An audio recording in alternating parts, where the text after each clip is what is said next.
Сәлем достар, сіздермен бірге айтылмаған құпия каналы. Маған тіркеліп, лайк басуды ұмытпаңыздар. Жина Айжан, 10 минут қалды, деді анам шаршаңқы дауыспен. Мен үнсіз бас изедім де терезеге қарадым. Бұрынғы үйімізге соңғы рет көз тастадым. Бұл үйде балалық шағым, тәтті естеліктерім қалған. Әкеммен өткізген күндер, анамның асүйден шығатын дәмді тағамдарының иісі, әр бұрышы мен үшін қымбат еді. Енді бәрі артта қалды. Анам Әли ағамен, яғни жаңа күйеуімен үйленгеннен кейін, біз оның үйіне көшетін болдық.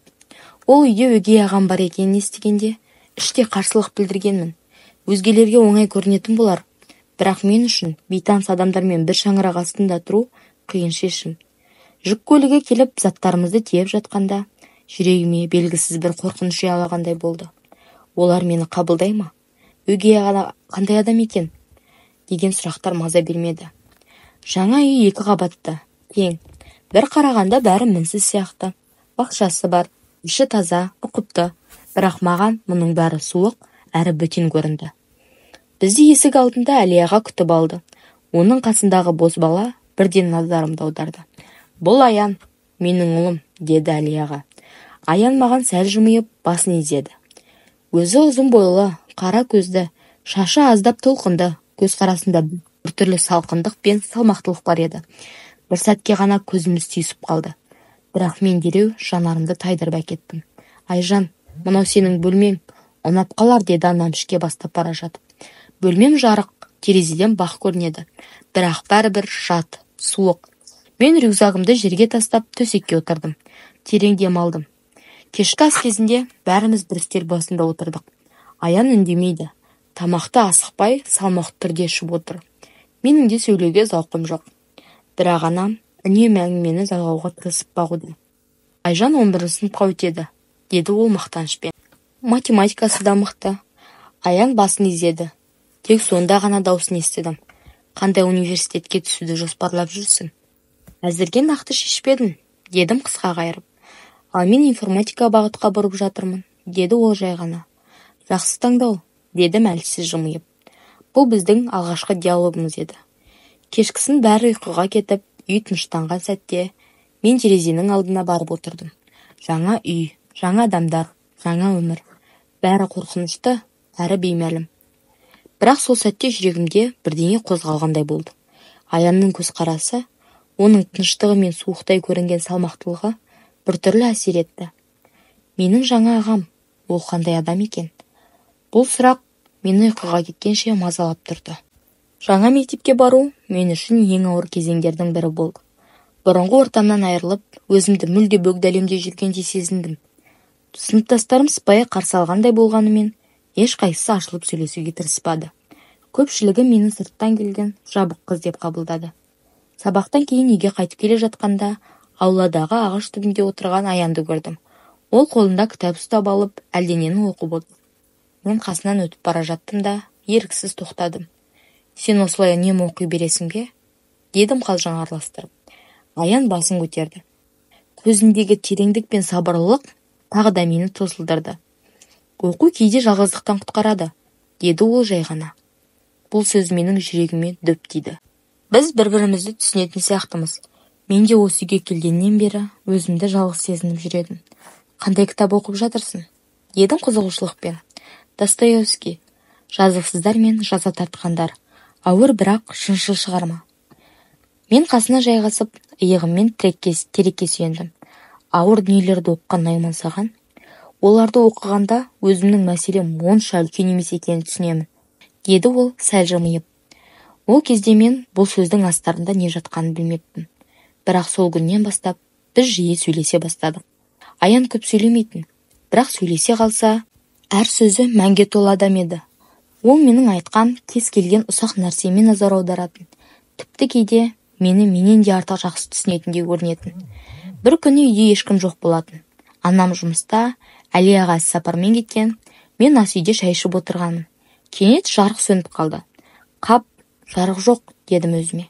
Сол сәтте Аян екінші қабаттан түсті. Электр қаладан өшкен сияқты. Ешкімде жарық жоқ, деді ол терезеден қарап. Кішкене қорқып кеттім, дедім ашық мойындап. Қорықпа, кел фонар тауып берейін. Бірнеше минуттан кейін біз екеуміз диванда отырып қолшамның жарығында шай ішіп отырдық. Әңгімеміз қайта жалғасып, Аян маған мектепте қиын кездерде не істейтінін, достары аз екенін, өзін үнемі сырттай бақылап жүретінін айтты. Адамдар мені тым салқын деп ойлайды, деді ол күрсініп. Мен олай ойламаймын, дедім бірден. Ол маған қарады. Көзіміз тағы да түйісті. Осы сәтте бәрі үнсіз болды. Үй ішіндегі тыныштық, қолшамның әлсіз жарығы, жүрегіміздің дүрсілі, бәрі үндестік тапқандай болды. Бірақ дәл осы сәтте есік ашылды. Анам келген екен. Біз тез орнымыздан тұрып, әрқайсымыз өз бөлмемізге кеттік. Сол түні мен алғаш рет түс көрдім. Ол түсімде мен және Аян бірге күлкілі бір нәрсені айтып қуанып отырмыз. Бірақ алыстан бір дауыс, бұл дұрыс емес, деп күбірлеп тұрды. Мен шошып оянып кеттім. Қараңғыда төбеге қарап ұзақ жаттым. Неліктен мен осылай сезінемін?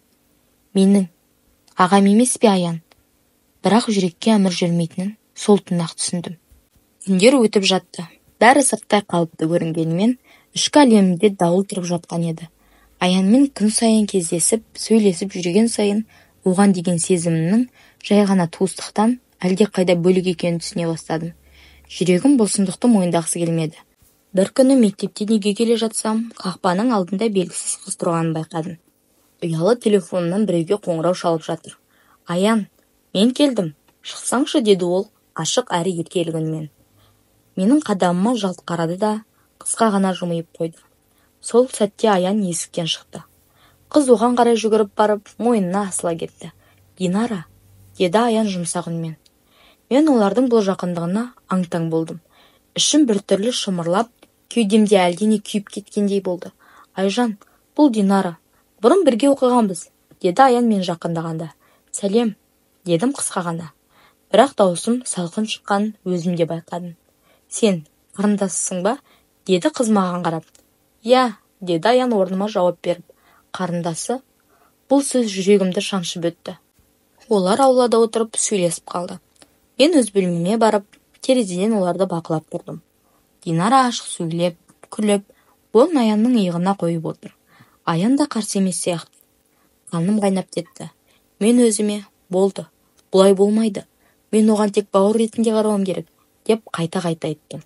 Кешкісін Аян бөлмеме келіп, бүгін сені біртүрлі көрдім. Бірдеңе болды ма? Деп сұрады. Мен жастыққа сүйеніп жатып алдым. Жоқ, бәрі жақсы, дедім суық үнмен. Айжан, деді ол ақырын. Егер мен бірдеңе дұрыс жасамай жатсам, айт, түсінуге тырысамын. Сен ештеңе бұзған жоқсың, дедім қысқа ғана. Өзім шатасып жүрмін. Ол үнсіз қалды. Сосын бір сәт ойланғандай болды. Динара, жай ғана досым. Біз бұрыннан таныспыз. Сен не ойладың білмеймін. Бірақ мен оны бөлмеден шығарып жібергім келді. Бәрібір, маған бәрібір. Ол не айтарын білмей, сәл тұрды да, ақырын есікті жауып шықты. Сол түні тағы да ұйықтай алмадым. Жастығым жасқа шыланып қалды. Ертесі мектепте өзімді жаман сезініп жүрдім. Аян сабақтан кейін мені күтіп тұрған екен. Қолында термос, ішінде какао. Мынау саған. Бүгін көңіл күйің жоқ сияқты, деді жай ғана. Көзіме жас үйірілді. Бірақ мен оны көрсетпей, күліп, рахмет, дедім. Сені жақтырмай қалдым деп ойлап қалмадың ба? Жоқ. Мен сені қандай кезде үндемей қалатыныңды білем. Бұл сөз маған үлкен әсер етті. Демек, ол мені түсінеді. Мүмкін тіпті менің сезімдерімді де сезетін шығар. Аян маған ұзақ қарады. Оның көзқарасында алаңдаушылық, түсінуге деген тырысу бар еді. Бірақ мен өзімді ұстай алдым. Ішімдегі дауыс, жүрек пен сана арасындағы күресті жеңе алмадым. Бәрі жақсы, дедім күлімдеп.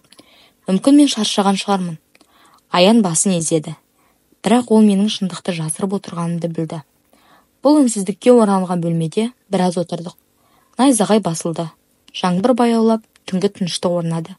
Сол сәтте мен өзіме бір нәрсені нақты ұқтым. Сезімдерге шектеу қоюға тырысқанмен, жүрек өз жолымен жүретінін тоқтатпайды. Бірақ дәл қазір менің онымен бөлісуге батылым жетпейді. Мүмкін уақыт өте бәрін айқын болар, немесе тым кеш болып кетер.